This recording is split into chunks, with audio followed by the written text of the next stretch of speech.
Hey, what's up, everybody? We got another physics book today. We haven't done one of those in a while.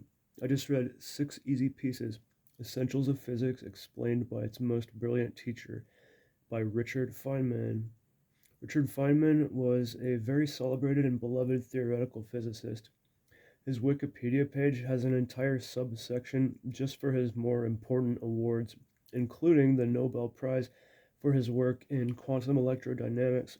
But he was also very well regarded as a teacher of physics. This book is, in fact, modeled after his lectures and is presented like you're in his classroom. So, Richard Feynman is also known for the Feynman technique, which I use all the time, and it is an extraordinarily helpful and very clever tool. This is something I've wanted to discuss on the channel for a while, and when am I going to get a better opportunity than while reviewing a book that was written by the guy who created it?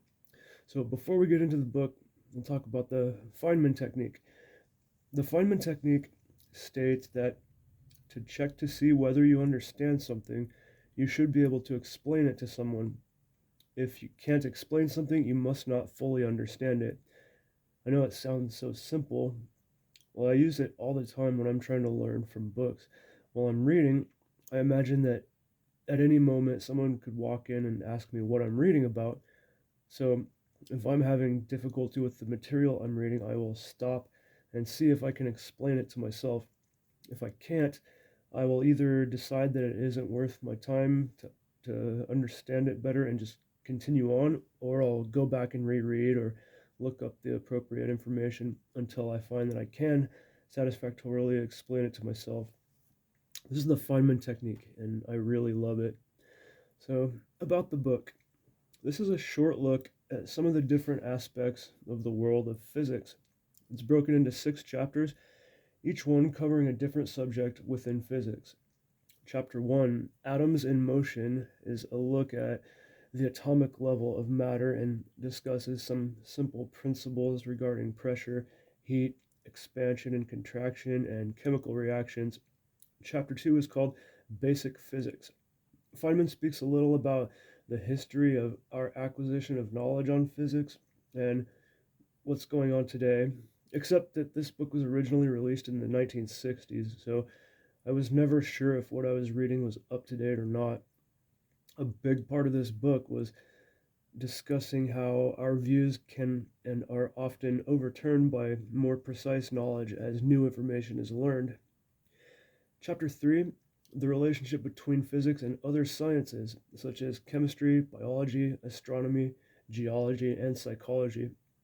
Chapter 4 is the conservation of energy. Feynman talks about the different forms energy can come in and the changes of those forms. Chapter 5 is the theory of gravitation. This one focuses on Kepler and Newton's laws, or what is called classical mechanics. Chapter 6, quantum behavior. This one discusses the famous double slit experiment and some of the implications of what the data shows. This book definitely got more interesting as I progressed through it. There were a couple parts that weren't terribly interesting, and a couple parts that were too dense for me, uh, but most of it was pretty interesting stuff to read about. I did ask myself while reading this, will I ever be able to use any of this knowledge? And the only answer I could really come up with was no, probably not. And not only that, but I asked myself how much of this material I will remember, and the answer is not that much. But most of the stuff in this book you will only ever need to know if you're starting an education and career in physics.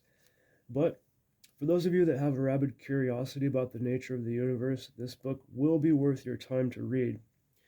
Feynman's way of relating information is done in an entertaining and sometimes funny way.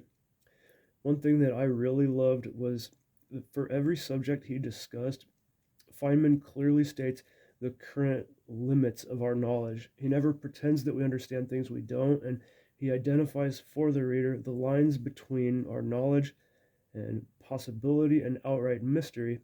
Again, though, I can't be sure how up to date all of the information in this book is, being so old. But if you're interested in physics, though, you're going to enjoy this book. So that's going to do it for this one. Thanks for watching, guys, and I hope you liked the video. Do you know of any other really good books on physics, or do you have a favorite author on this topic? I hope you like these types of books because we're going to have a couple coming up. I just ordered some pretty good ones, and I'm looking forward to reading those. So until then, if you like physics, definitely check out 6 Easy Pieces by Richard Feynman.